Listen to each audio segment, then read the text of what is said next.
Dear students, welcome to new curriculum English learning. Learning English is staying at home. প্রিয় শিক্ষার্থীবৃন্দ, আমরা একটি নতুন আইটেম নিয়ে আলোচনা শুরু করব। এই আইটেমটি তোমরা যারা নবম দশম শ্রেণী এবং এসএসসি পরীক্ষার্থী তাদের জন্য বেশি করে কাজে লাগবে। ওকে, চলো আমরা শুরু করি। আইটেমটা কি? Tag question.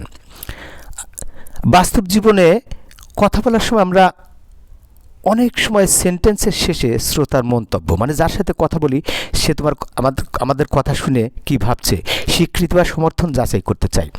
এজন্য আমরা কোনো বাক্য বলে সেই বাক্যের শেষে কিছু জিজ্ঞাসা করি, মানে একটা কিছু বললাম তারপরে কিছু ছোট একটা কিছু জিজ্ঞাসা করলাম।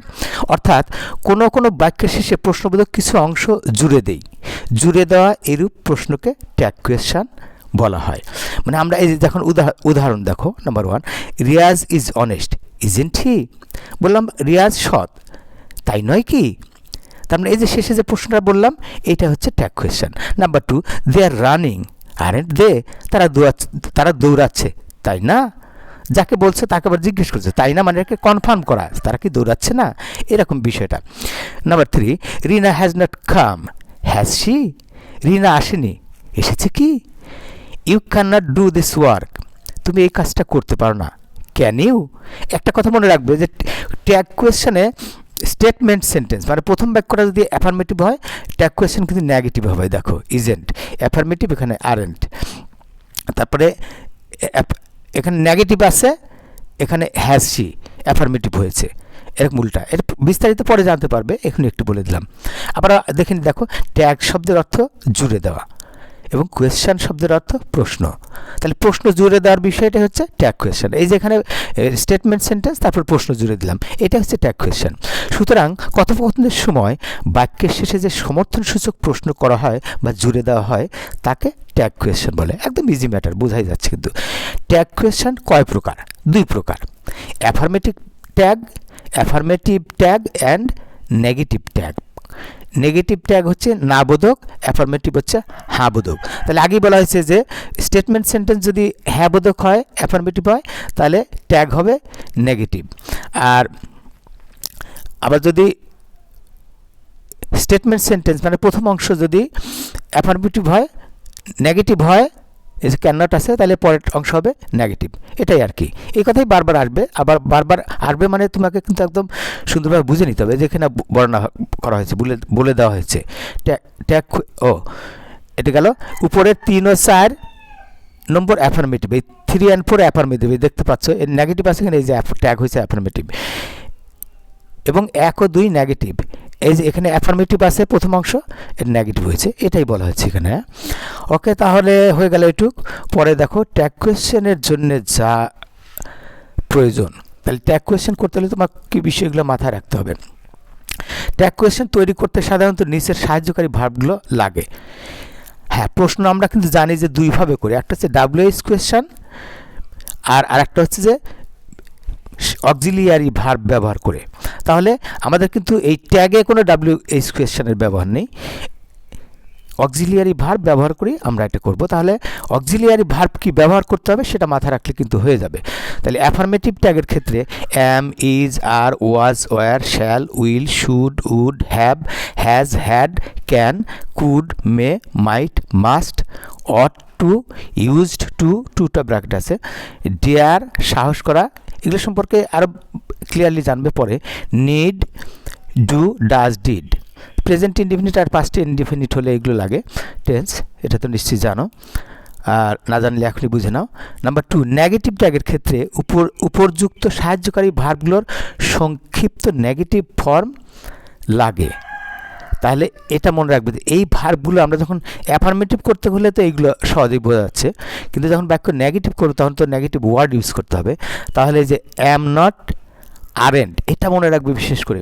অ্যাম নট কিন্তু এইন্ট হবে না, অ্যাম নট হলে আরেন্ট এটা ব্যবহার করতে হবে, এটা কিন্তু ব্যতিক্রম। তবে is not, isn't, are not, aren't, was not, wasn't, were not, weren't, উচ্চারণটা খেয়াল করবে। Shall not, shan't, will not, won't, এইগুলো কিন্তু মনে থাক না, এই যে shan't, won't, should not, shouldn't, would not, wouldn't, have not, haven't, has not, hasn't, had not, hadn't, তারপরে could not, couldn't, may not, mayn't, mayn't, might not, mightn't, must not, mustn't. এখানে কিন্তু উচ্চারণটা একটু ব্যতিক্রম। মাস্ট নট, মাসেন্ট, এটি এর উচ্চারণ হবে না, mustn't. Ought not, oughtn't, used not, usedn't, usedn't, usedn't, এটা উচ্চারণটা কঠিন আছে। Dare not, daren't, need not, needn't, do not, don't, does not, doesn't, did not, didn't, can not, can't. প্রিয় শিক্ষার্থীবৃন্দ, আগেই তোমাদের আমি বলেছি যে learning English staying at home. যদি আমার নির্দেশনা তোমরা মানতে পারো, ফলো করো, আমি বিশ্বাস করি তোমরা শতভাগ ইংরেজি শিখতে পারবে ঘরে বসেই। Learning English staying at home. তাহলে এখন কি আমি নির্দেশনা দিচ্ছি, বিশেষ করে আমি নতুন একটা পদ্ধতি চালু করলাম, সেটা হচ্ছে সিস্টেম, টেকনিক। সেটা হচ্ছে আমি প্রথমে বুঝিয়ে দেব, পরে আবার টেস্ট দেব। সেলফ অ্যাসেসমেন্ট, মানে তুমি যে শিখলে এটা তো পরীক্ষা না করলে তো হয় না। মনে করো তরকারি রান্না হলো, টেস্ট করে দেখতে হয় তো কেমন স্বাদ। তুমি পড়লে কেমন, সেটা টেস্ট করলে কিন্তু সেটা বোঝা যাবে তুমি 100-তে 100 হলে, নাকি 100-তে 40 হলে, নাকি 99 হলে। ওকে, চলো তাহলে টেকনিকটা কি? এই যে নেগেটিভ ট্যাগের ক্ষেত্রে সংক্ষিপ্ত নেগেটিভ রূপ লেখো। তাহলে এই যে এখানে যে এইগুলো যে শিখলে, তাহলে শিখলে কতটুকু শিখলে এটা আবার পরীক্ষা করবে।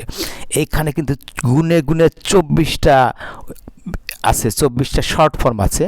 তাহলে নেগেটিভ, অ্যাফার্মেটিভ, এইগুলো তাহলে আমি আবার পরীক্ষা দিছি টেস্ট 1 অথবা অ্যাসেসমেন্ট 1 অথবা বলতে পারো সেলফ অ্যাসেসমেন্ট 1। তাহলে এইখানে তুমি আবার এইটা লিখবে, কিন্তু এই 24টা, এই যে 4টা আছে, হ্যাঁ, এই পাশে লিখবে। এগুলো স্ক্রিনশট দিয়ে বা যে কোনোভাবে তুমি আবার আবার আবার এই 8টা হলো। এরপরে 8টার পরে আবার 9, 10, 11, 12, হ্যাঁ, এইটা আবার তোমরা লিখবে, সাইডে লিখবে 13, 14, 15, 16, তারপরে এরপরে 17, 18, 19, 20, এরপরে 21, 22, 23, 24। Can not. তাহলে এখানে নেগেটিভ ফর্ম কী হবে এটা লিখে তোমরা 25-24-এর মধ্যে কত মার্কস পেলে কমেন্টে তোমরা জানাবে। আমি বুঝতে পারবো, আমি এখানে বসেই আমার জায়গা থেকে বুঝতে পারবো যে আমার স্টুডেন্টরা কেমন শিখছে। ওকে প্রিয় শিক্ষার্থীবৃন্দ, নতুন আইটেম শুরু হলো এবং এই সিস্টেমে কিন্তু পরীক্ষা পদ্ধতি চালু করলাম যাতে তোমরা বেশি বেশি 100-তে 100 শিখতে পারো। ওকে প্রিয় শিক্ষার্থীবৃন্দ, তাহলে আজকের ভিডিও নিয়ে আমরা আলোচনা এখানে রাখছি। পরবর্তী ভিডিওর জন্য অপেক্ষা করো। ট্যাগ কোয়েশ্চেন আমি ধারাবাহিকভাবে দেবো, প্রত্যেকটা গ্রামারের আইটেম দেবো। আশা করি তোমরা ঘরে বসেই ইংরেজি শিখতে পারবে। ওকে প্রিয় শিক্ষার্থীবৃন্দ, তোমরা সবাই ভালো থাকো এবং মন দিয়ে লেখাপড়া করো। আবারও কথা হবে, সে পর্যন্ত গুড বাই অ্যান্ড আল্লাহ হাফেজ।